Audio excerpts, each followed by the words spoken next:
Shana Tova, Nashuva.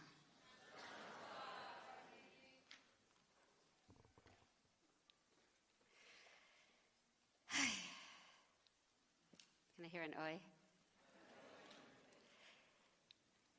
It's been a year of so much sorrow and loss for our people. And on top of that, it became a year of hate toward Israel and toward Jews all over the world, a year of unprecedented anti-Semitism. And recently, some of you had shared with me that in this time of hate, that you changed your name on your Uber account to make it sound less Jewish. It never occurred to me to think about this. The truth is, I don't even know what my name is on Uber, so I checked. Do you know what my Uber name is? Rabbi.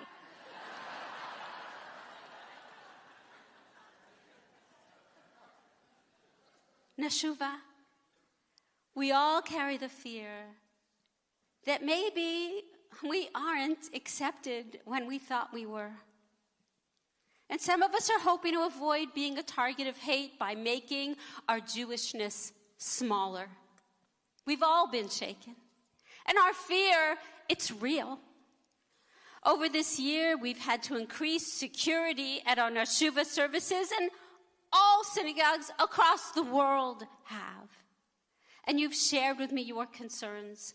Some of you have taken down the mezuzah off your front door so anti-Semites won't know a Jew lives here. Some of you have stopped wearing the Magen David proudly around your neck, scared that you'll become a target of hate. Nashuva, what's the answer? Can you guys see me okay? I can't see you. Nashuva, what's the answer? What should we do? A new year's beginning. And I want to share with you a story that I pray will give you the answer that you've been looking for.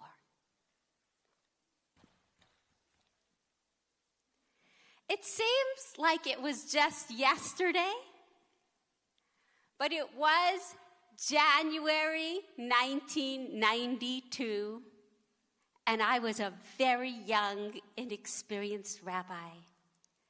And a new baby girl was born in my community, and this would be my very first baby naming. I was so excited and a little bit nervous. I went to the home of her parents, Melanie and Jim Mures, here in Venice. And there was this beautiful newborn, and I don't think I'd ever held a little one quite that small in my arms before.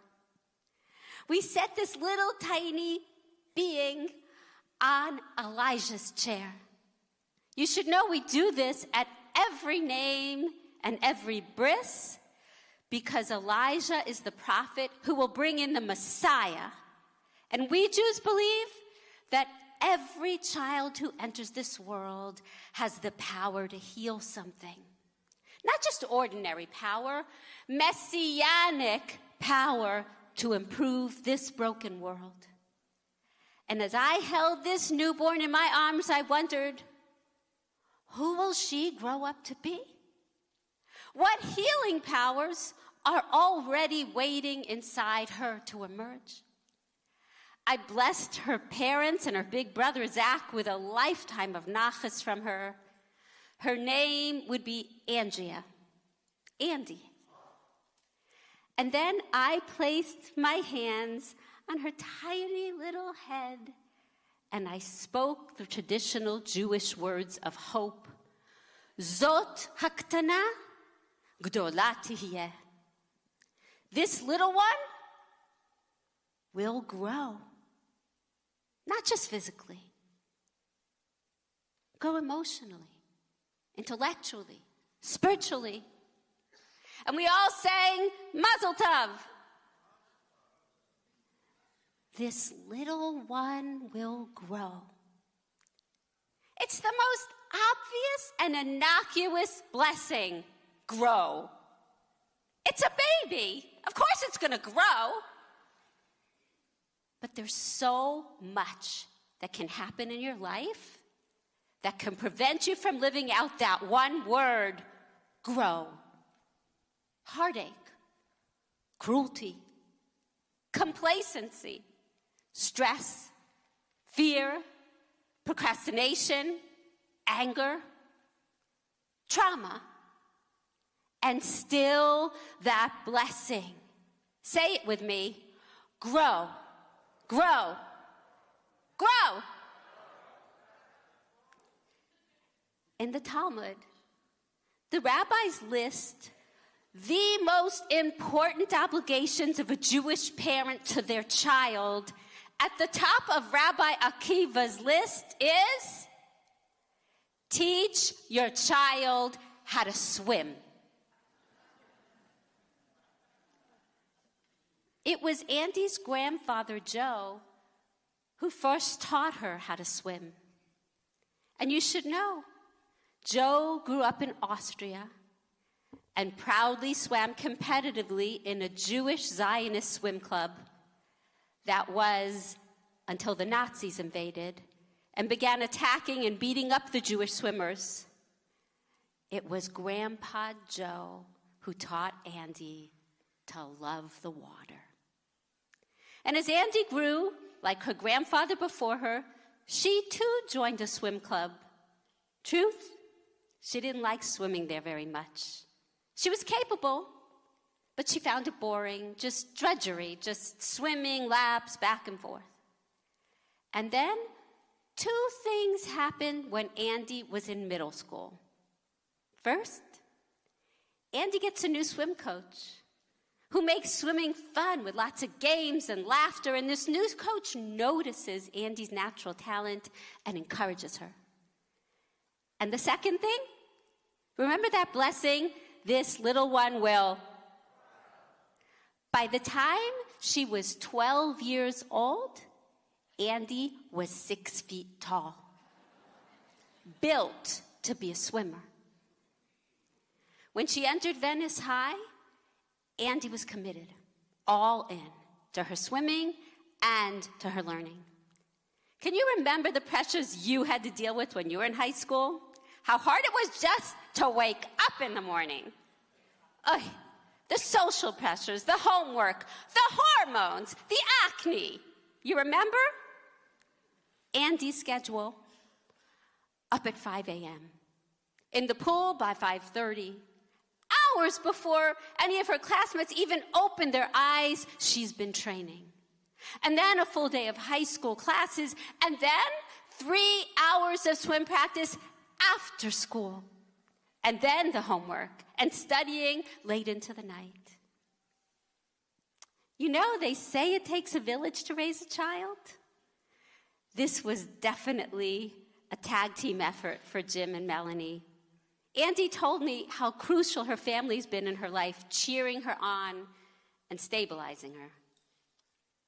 At Venice High, Andy sets 4 city records and won 8 city championships. And she graduated with a GPA above 4.0, a real underachiever. And she was awarded a full scholarship to Stanford. Remember the blessing? This one, say it. This one will grow. At Stanford, Andy was swimming with some of the best swimmers in the nation. And she chooses to go pre-med in a university full of the biggest brainiacs in the world who don't have to divide their time between studying and training for swimming championships. It was intense, and Andy excels in both. Andy was a 3-time NCAA All-American, and her team set the American record for the 400-yard freestyle. It was Andy's grandpa, Joe, who first told her about the Maccabi Games, where Jewish athletes from all over the world compete against each other in the Maccabiah, which is a sort of Jewish Olympics that takes place every 4 years in Israel. Andy swam in her first Maccabiah in 2009. Grandpa Joe, at age 89, came to Israel to watch her to compete. He was so excited to be there in Israel for these games. And when Andy won gold, she went straight up to her grandpa Joe and placed her gold medal around his neck. Joe was beaming with pride. And then, when she was 21, Andy competed in her second Maccabiah in Israel, and she won several gold medals and was crowned MVP of the Games. And while she was in Israel, a representative from the Israeli Olympics Committee took her aside and said, "Andy, come swim for Israel. Train here. Swim for Israel at the Olympics. This one will..." Andy was all of 21 years old when she moved halfway across the world alone and made Aliyah to Israel. It was challenging. She was so far away from home, and she didn't know a soul, and she didn't know Hebrew, and the Israeli swim coach didn't speak any English, only Hebrew and Russian. Andy would have to learn a new language and a new culture. Also, the athletic center in Israel closes down every Shabbat, and all the other swimmers got to go home to be with their families, and Andy had no family there. But it didn't take long before the swimmers on her team began bringing her home with them, and Andy had an adopted family, home away from home. And before she knew it, Andy was there at the Rio Olympics.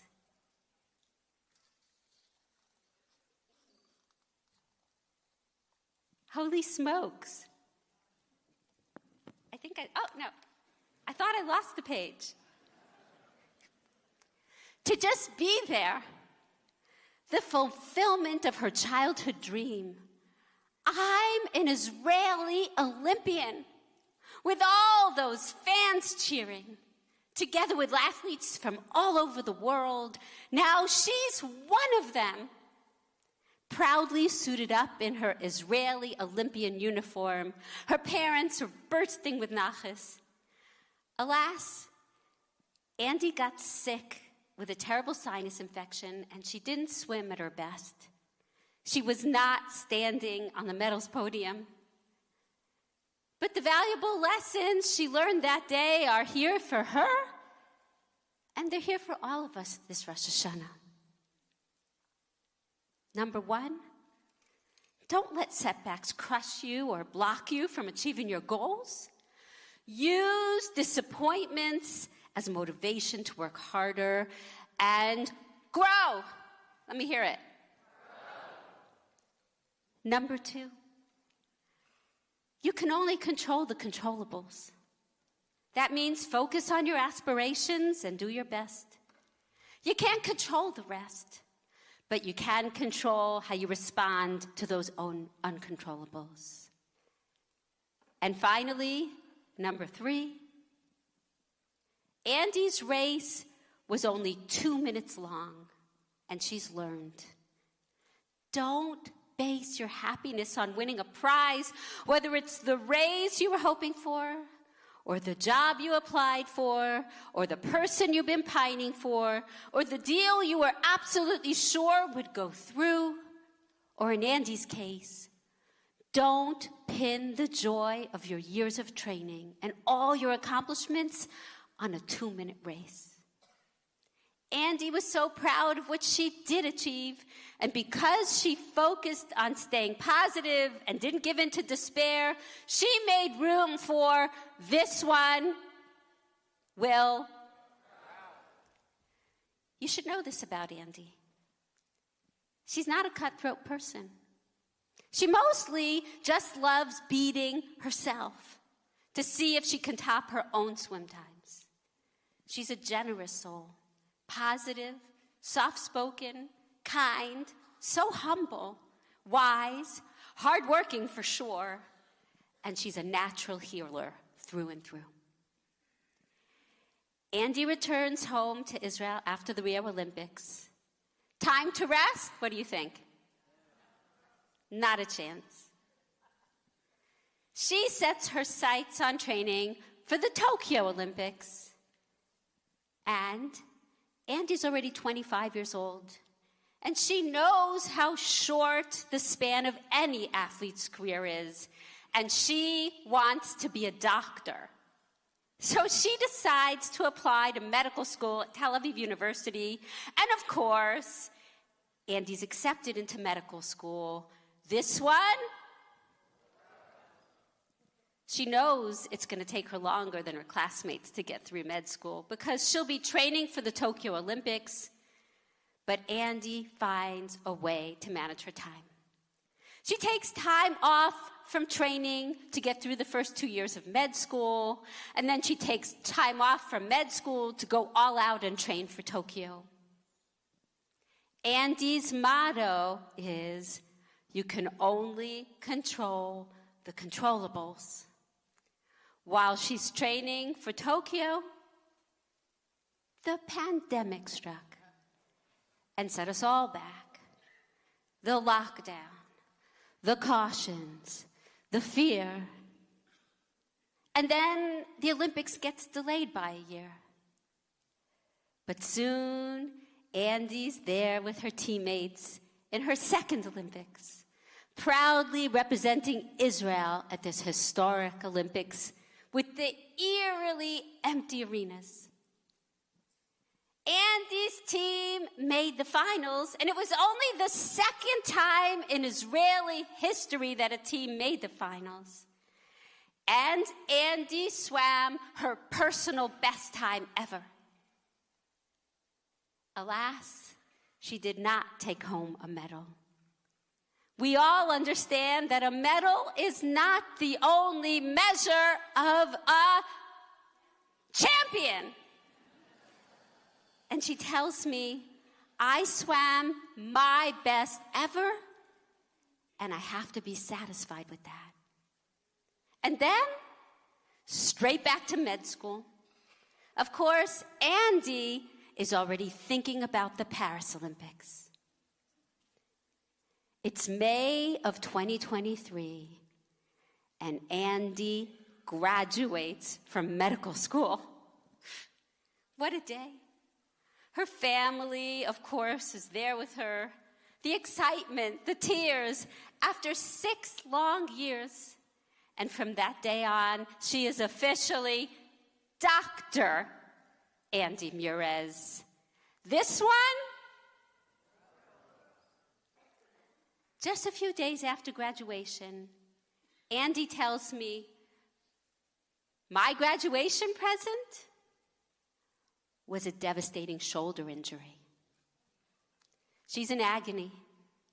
And Andy's a doctor. She understands just how serious this tear is. And Andy is already 31 years old. And she knows this may be a career-ending injury. She tells me, I had doubts about whether I should continue. How hard should I push my body? I've already achieved my dreams. Maybe it's just time to let go. Nashuva? Here, look at me. If you're looking up there, I'm here. We all face questions like this. Sooner or later, you face a roadblock. Do I keep trying? Or is it time to stop? Andy decides, why not simply take it day by day? Why not give swimming a chance instead of shutting the door on it? She told herself, just be curious. She knew there was no way to push through this. She tells herself, Just do physical therapy, be patient, and see what happens. By the fall of last year, in October, Andy's in rehab here in Venice, and she begins seeing tiny glimpses of hope. And then came October 7th. Andy's phone is going off nonstop from all her friends in Israel. The shock all of us lived through last year, the pain, disbelief, the grief. How could this have happened? Israel is such a small country. So many of Andy's teammates, her coaches, her classmates from med school, her professors have someone they love who's been murdered, who's been taken hostage. The swimming community in Israel is so small and close-knit. Eden Emery, the junior swim champion of Israel, was at her army base on October 7th. She fought bravely to defend her base and protect her friends, but she was brutally murdered by Hamas terrorists. The trauma, the tears. By November, Israel's athletes are being told, train, stay positive, stay focused. Israelis are, by nature, a resilient people. There's no other choice. Andy's shoulder also proves to be resilient, and she begins training all out with the Israeli swim team. Now more than ever, Andy hopes to proudly swim for Israel in Paris. But just weeks after October 7th, Israel, the country Andy loves, has become a pariah among the nations of this world. Israeli athletes are in a state of trauma and mourning, and now they have to deal with hate on top of that. There are even rumors that Israel may be barred from participating in the Olympics. Andy and her teammates are told, just swim. Stay positive. Andy travels to the European Nationals with her team. Israel wins 2 gold medals.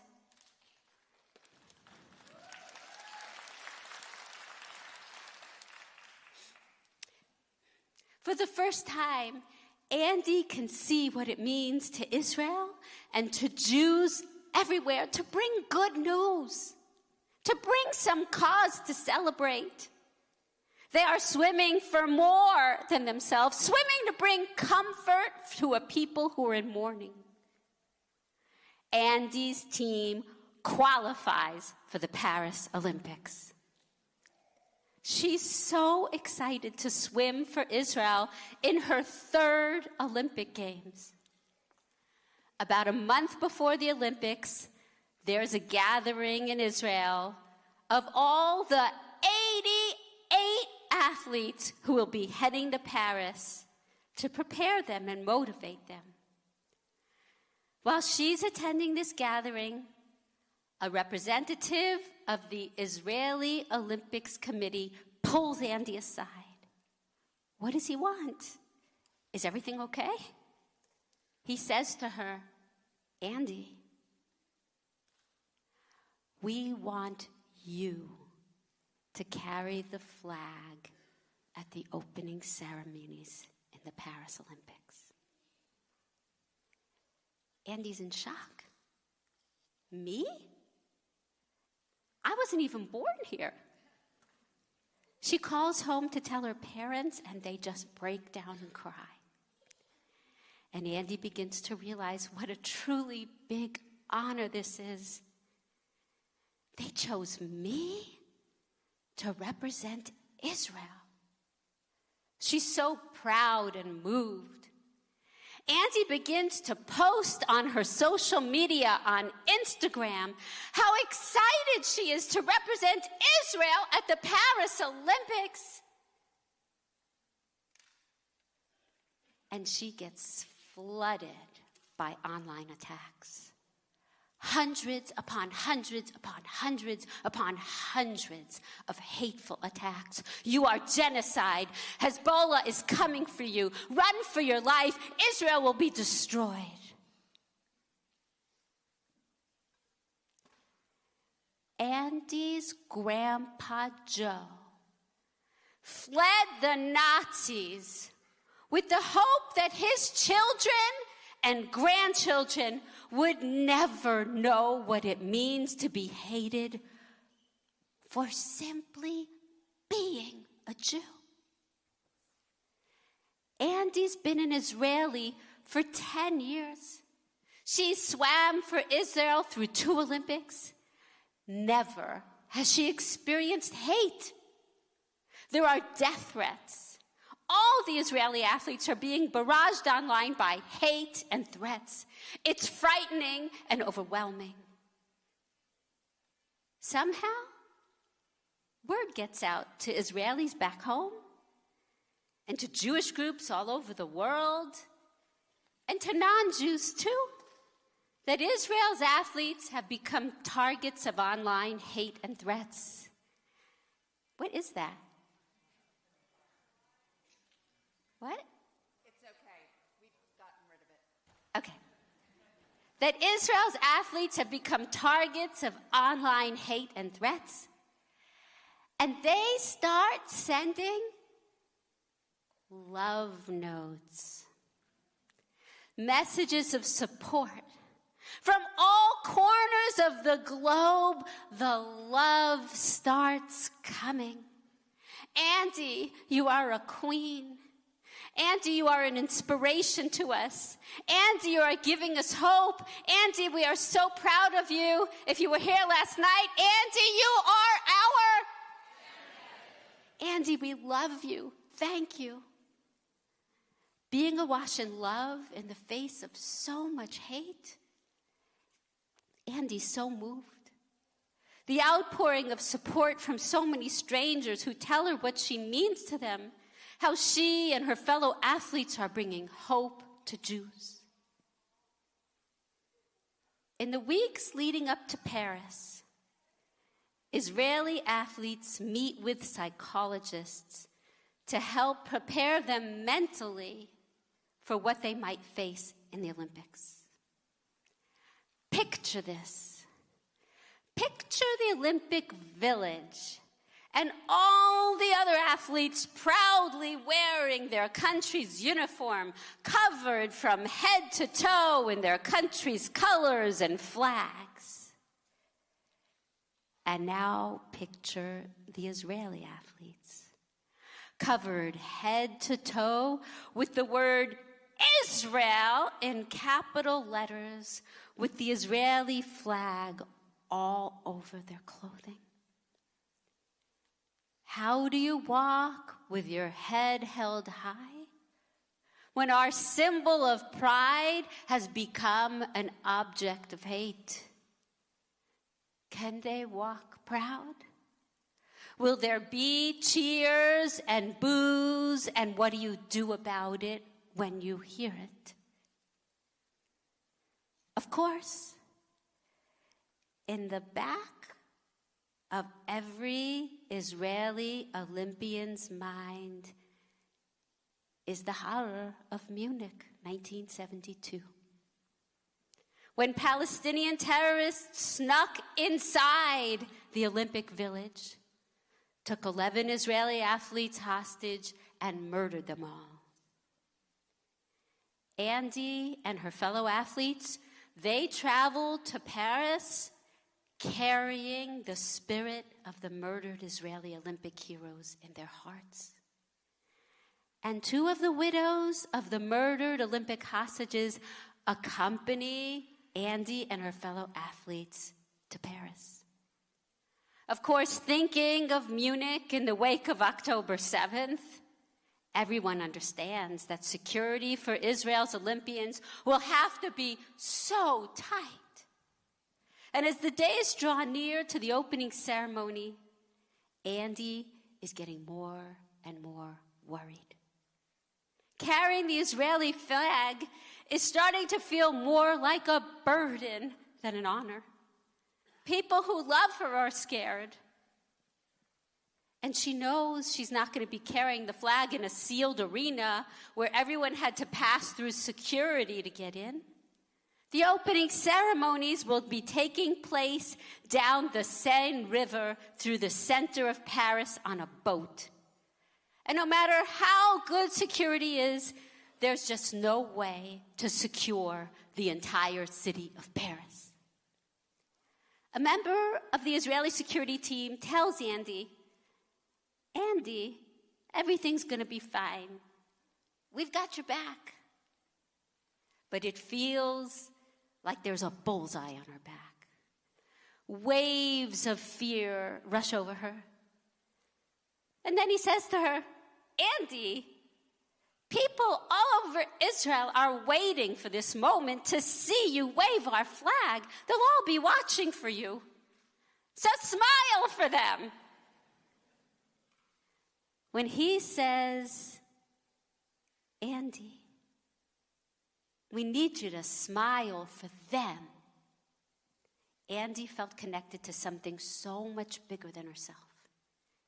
She could feel Israelis and Jews everywhere seeing the Israeli flag waving high at the Olympics. She had a vision of what that uplift might mean to all untold numbers of people. And suddenly, all the fear just melted away and it left her body.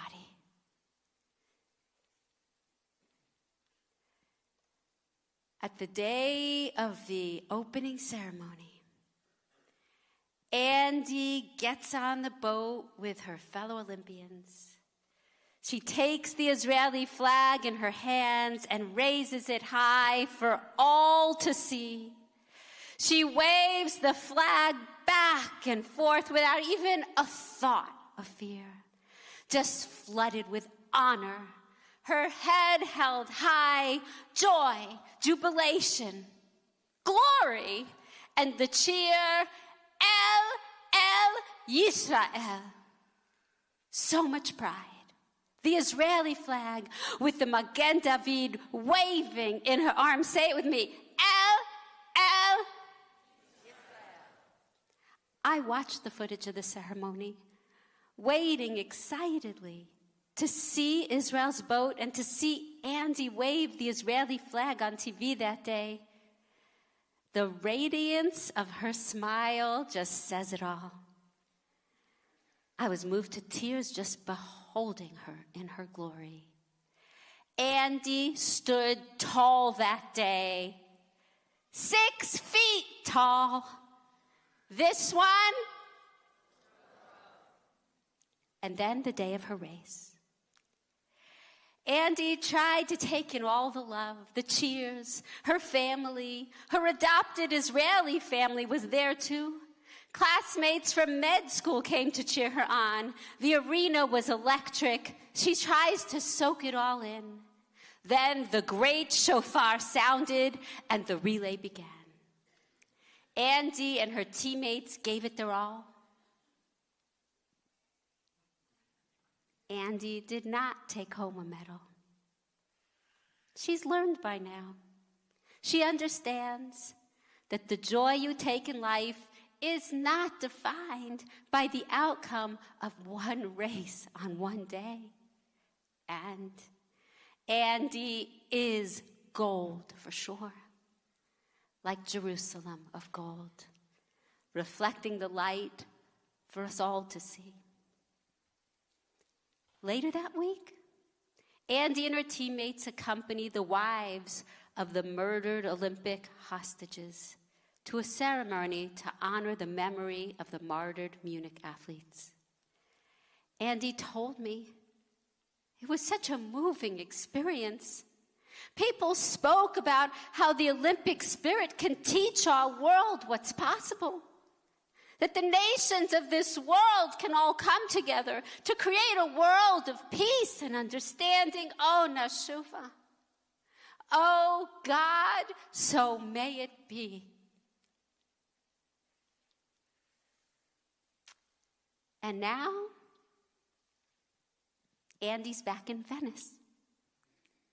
And I meet her there in the same home where I named her 32 years ago and placed her on Elijah's chair and uttered those sacred words, this little one. Say it louder. That's better. We hug each other. But this time, I'm the little one. Me at 5'4", Andy's almost 6'1". The first thing I see is her fingernails. They're still painted proudly in Israeli blue and white. Unfortunately, Andy's grandpa Joe did not live to see her swim at these Olympics. Andy says to me, I know how proud he would have been. And then Andy corrects herself. She says, I know how proud he is. Knowing I'm an Israeli citizen, knowing that I'm an Olympian, and that I carried the flag for Israel in this time of hate, I think of him, and I thank him. I look at Andy. She wears the contentment of someone who's seen her dreams become real before her eyes. Oh, and she's not done dreaming, because literally tomorrow, she'll be flying to Minnesota to begin her residency training in psychiatry at the prestigious Mayo Clinic. This one, Andy tells me how grateful she is to herself for not giving up on swimming when she was injured. She says, because I stuck with it through those challenging times, what an honor I got to have. She says, I knew I couldn't push through the pain. I had to give myself grace. I noticed that word grace is something Andy repeats a lot. It means instead of getting down on yourself or getting down on others, be kind. Because by being kind, you're giving yourself a chance to. I ask Andy, is that what draws you to psychiatry? Andy tells me, swimming competitively has taught me about the powers of the mind. She says, I've seen this. Two athletes might have the same adrenaline pumping in their bodies. Their hearts are racing. One athlete says, I can't handle it. The stress is too much. And she chokes. And another person, same heart racing, says, this is so thrilling. I'm so excited. And she surpasses all expectations. Andy says her coaches often taught her, your performance in a race, it's determined before you ever get on the starting block. It all is about your mind. Are you tight or loose, focused or distracted? Andy says your mind is key to how we deal with setbacks. Will you let a disappointing outcome defeat you, or will you give yourself grace? And that means forgive yourself and let it ignite you to keep trying harder. Andy tells me her dream as a psychiatrist is to one day be able to counsel Israel's athletes and athletes all over the world to teach them the power of their minds and to help them overcome trauma and blocks so that they can rise up to be their very best. And that means to help them. Nashuva, it's Rosh Hashana. Hayom Harat Olam. Today the world is born. Say it. Today the world is born. Today, we pray for the power to be reborn. And don't you think for a minute that this one will grow only applies to newborns or to Olympians. Each one of you, you're sitting on Elijah's chair right now. And God is blessing you. This one will grow. Yes, you have messianic potential, like every newborn, to heal, to achieve, to save, to lift, to forgive. No matter what your age, you have so many gifts waiting to be used. Nashuva, it's a new year. So dream your personal dreams and then expand your dream to include something that's greater than you alone. Include all of us in your dream. Be a dreamer with visions for healing the brokenness in this world. Be a dreamer to end hate. Be a dreamer for peace with your unique gifts. And don't imagine that fulfillment is going to come from heaven. Put in the time day by day, because you can't cram to see your dreams through. And remember not to push. Instead, give yourself grace, a flow that will lead you to devotion to your dream. There's an ancient midrash that teaches us every blade of grass has an angel hovering over it, whispering to it, grow. Nashuva, if it's true for grass, don't you think it's true for you? So listen for that daily whisper from an angel hovering over you, telling you, grow. This one will grow. It is what the word teshuva means. It means that you're not stuck because you've been blessed with the power to change course and to grow. So turn the words I can't, which always shuts the door, into I can give myself grace and I can try. And that means grow. Nashuva. Since October the 7th, we've all been feeling like a target. Not to the level Andy did, but each in our own way. Because anti-Semitism is real.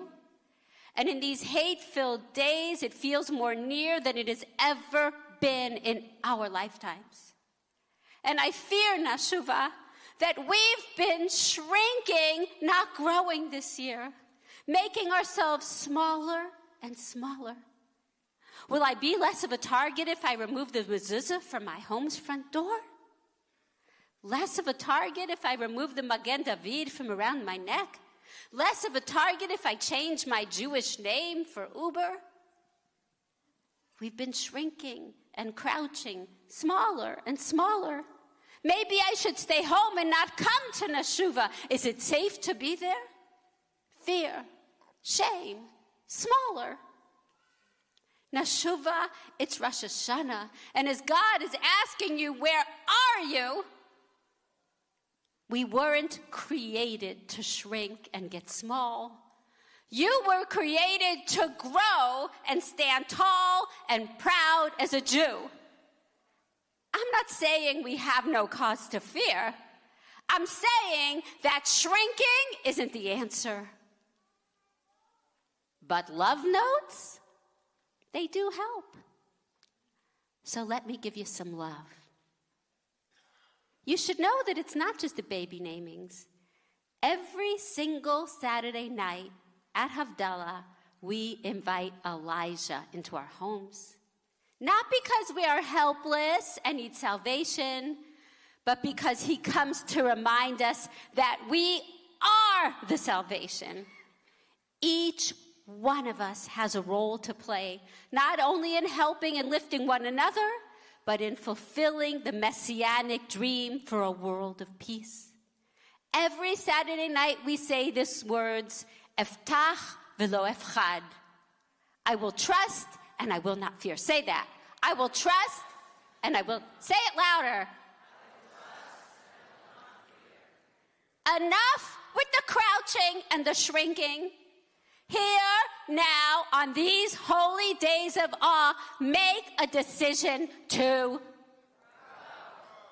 bigger and bigger as Jews, to stand tall like Andy, head held high, carrying the mantle of our people, proud, defiant, with joy, jubilation, and glory, El Yisrael. Nashuva, we will trust and we will not fear. Say it. Nashuva, I see you. I see your promise. The great shofar is sounding, telling you a new time has begun. The gates of a new year are open, asking you, are you ready to step inside? Are you? How much will we grow this year? How much? Le'ela ule'ela. Higher and higher and higher still. Shana Tova. Amen.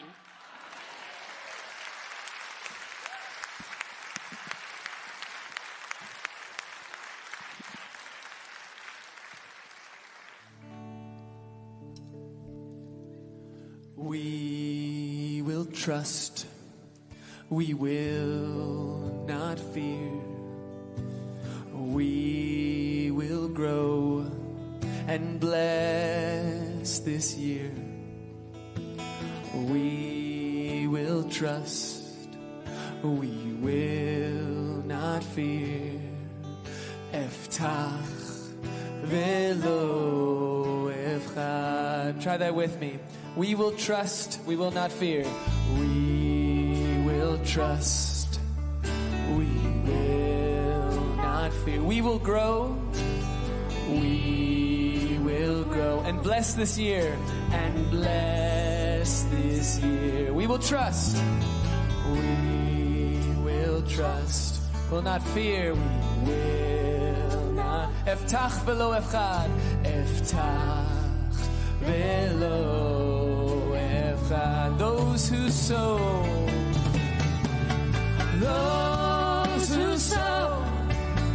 who sow in tears, will reap in joy, will reap in joy. Those who sow,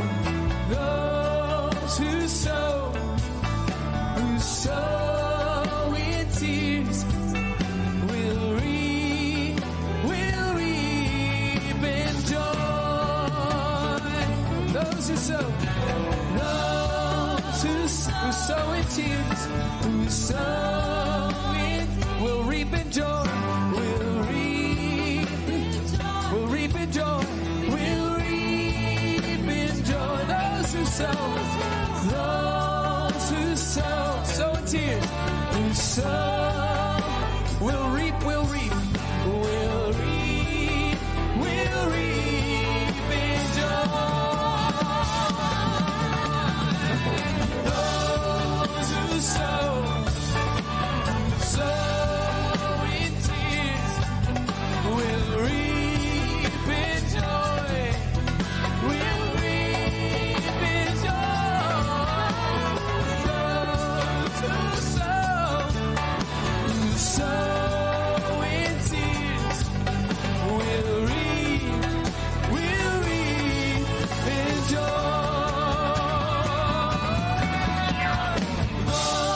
Those who sow in tears, Take it higher, grow. will reap in joy, will reap in joy. Those who sow